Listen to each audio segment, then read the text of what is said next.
मैंने और मेरे दोस्त विक्रम ने भानगढ़ की कई कहानियां सुनी थी और लोगों के मुताबिक भानगढ़ इंडिया की सबसे डरावनी जगह है। वहां सूरज ढलने के बाद अंदर जाना कानूनन मना है। कहते हैं इस किले में राजकुमारी रत्नावती रहती थी, जिसकी खूबसूरती की चर्चा दूर दूर तक की जाती थी। किले के पास एक सिन्हई नाम का तांत्रिक रहता था, जो राजकुमारी की सुंदरता से मंत्रमुग्ध हो गया था और किसी भी कीमत पर राजकुमारी को हासिल करना चाहता था। एक बार राजकुमारी अपने दोस्तों के साथ बाजार में इत्तर खरीदने के लिए निकली। उस तांत्रिक ने यह देखा और इत्तर में काले जादू की मदद से ऐसा कुछ मिलाया जिसे लगा कि राजकुमारी उसके वश में हो जाती। किसी नगरवासी को इसकी भनक लग गई और उसने राजकुमारी को जाके ये सब बता दिया। ये सुन के राजकुमारी ने वो इत्तर की बोतल महल के बाहर फेंक दी और वो चट्टान पर जा गिरी।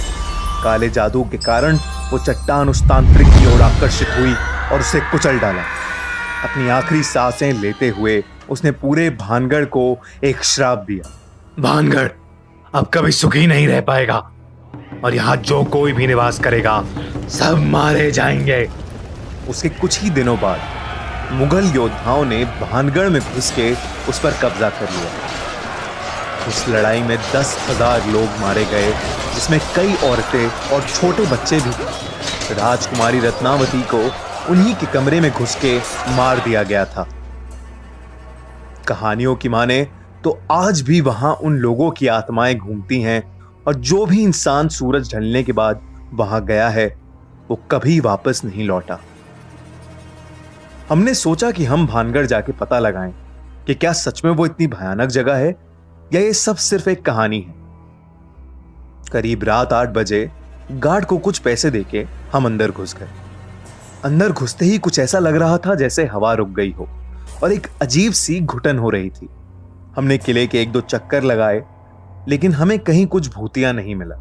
मुझे एक जरूरी कॉल करना था और नेटवर्क के चक्कर में मैं किले के एक दूसरी तरफ चला गया। जैसे ही मैंने कॉल मिलाया तभी मुझे किसी लड़की की चीख सुनाई दी और मैं भागा भागा विक्रम के पास लौटा, पर वो वहां था ही नहीं। मैंने उसे काफी आवाज लगाई, विक्रम विक्रम, पर कोई जवाब नहीं आया। तभी मुझे ऊपर के कमरे से एक थम करके आवाज आई तो मैं उस तरफ चलने लगा। जैसे ही मैं सीढ़ियां चढ़ रहा था वैसे ही मुझे पायल की छन छन सुनाई दी और मुझे लगा कि मेरी बगल से कोई लड़की भागी। अब मुझे काफी ज्यादा डर लगने लगा था। मैं फिर चिल्लाया, विक्रम विक्रम। मैं महल का हर एक कमरा देख रहा था। तभी मुझे एक कमरे की खिड़की की तरफ विक्रम खड़ा दिखा और मेरी जान में थोड़ी सी जान आई। विक्रम, कहां था यार तू? जल्दी चल यहां से, गलत आ गए हम यार, प्लीज चल यहां से, चल जल्दी से। विक्रम ने कोई जवाब नहीं दिया। मैंने जैसे ही उसका हाथ पकड़ा वैसे ही पीछे के दरवाजे से मुझे विक्रम की आवाज सुनाई दी। जब मैंने देखा कि विक्रम तो अभी दरवाजे से आया है और मैंने जिसका हाथ पकड़ा है वो कोई और है, तो मेरी बुरी तरह हालत खराब हो गई। जैसे ही मैंने उसका हाथ छोड़ा उसने मुझे मुड़ के देखा। उसे देख के मैं कांपने लगा और पीछे गिर पड़ा। विक्रम ने मुझे उठाया और हम दोनों भागे भागे वहां से निकले। मैंने उसे बताया कि मेरे साथ क्या क्या हुआ और विक्रम ने बोला कि उसे भी महल में किसी लाल साड़ी वाली औरत का भूत दिखा। हम वहां से बच के अपने घर तो आ गए, लेकिन उस घटना के बाद अब हम कभी भानगढ़ की कहानियों को नजरअंदाज नहीं करते और ना ही किसी को वहां जाने की सलाह देते हैं। सब्सक्राइब करिए और सुनिए हर मंडे एक ऐसी ही सच्ची हॉरर स्टोरी।